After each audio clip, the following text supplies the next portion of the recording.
Well, welcome back to the second part of the Andy Milligan and Beyond story here. And I left it off with basically how Andy Milligan's films got out of New York City.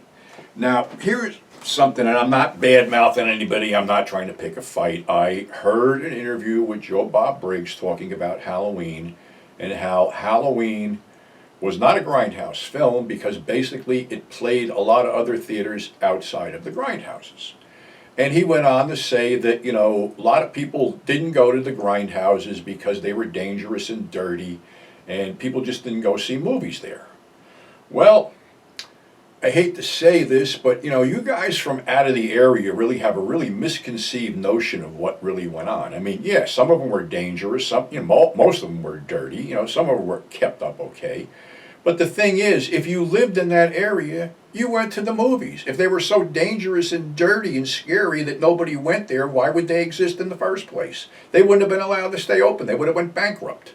So no, it wasn't that people weren't going there, were afraid to go there. People went there.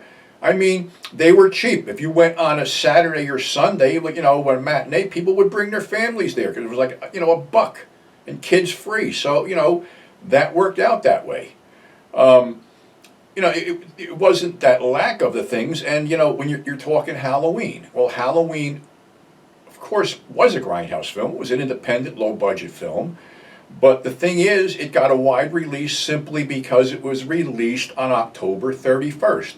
And what exhibitor wouldn't want a film called Halloween playing in their theater on October 31st? Everybody wanted it.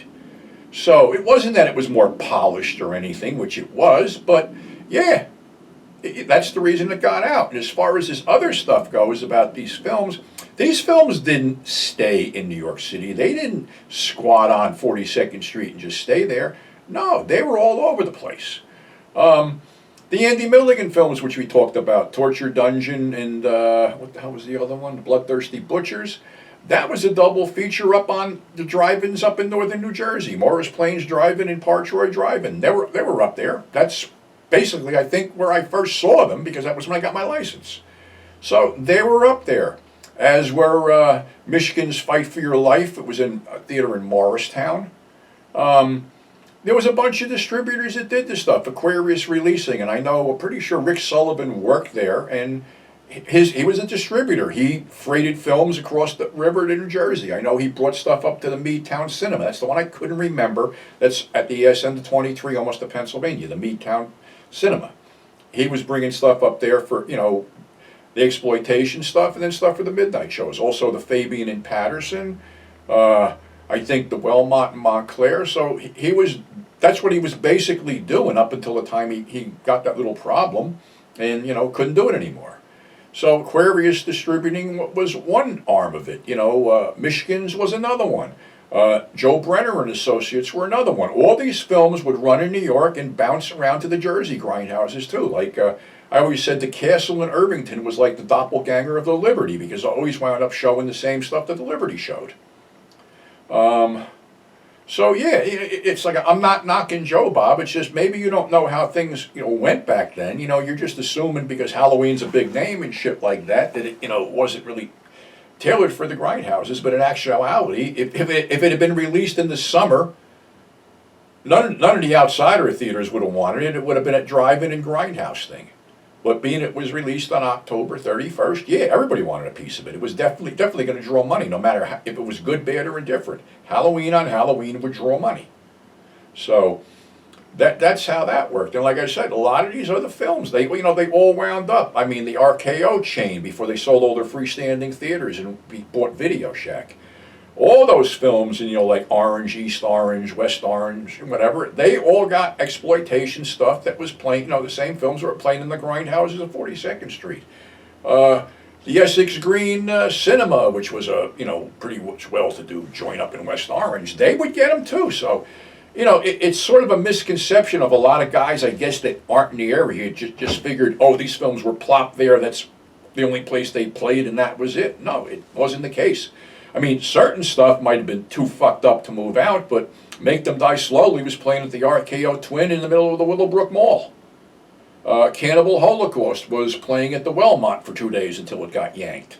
So yeah, this stuff was all over, and it's like, nobody knows the real history of it. Nobody really ever sat down, I guess, with Terry Levine or Joe Brenner and went over the specifics of how they, distributed films through the territory. And I'm sure the stuff went down south through Mike Rips and got distributed down there too. So like I said, none of this shit just sat there. Maybe some of the ones that just, okay, they could run a film for 3 days, and if it bombed, yank it and, get a tax break on it. Maybe shit like that didn't go anywhere, but most of the films that we, talk about, and some of the ones that we don't even talk about, that's where they wound up. They went all over the place. So they weren't just indicative to just 42nd Street and Times Square. For all I know, they went all over the country, but I only speak about what I see on the East Coast and things like that.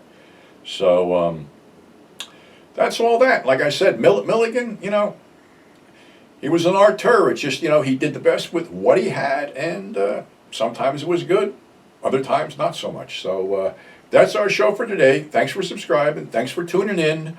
I'll have a backdrop shortly. I'm just thinking of something I'm going to do. And we will catch you on the flip side. Again, a big shout out to the Fusebox Show for the website. A couple people bought some stuff since I ran my mouth, which wasn't my intention. But, that's what I got to do something to survive. And I do stuff for the love of the genre. And it's not like I'm going to get rich off this stuff. But on days like this, it helps keep the fucking heat on, being that I was dealing with frozen showers last night. So until next time, stay safe. We'll catch you on the flip side.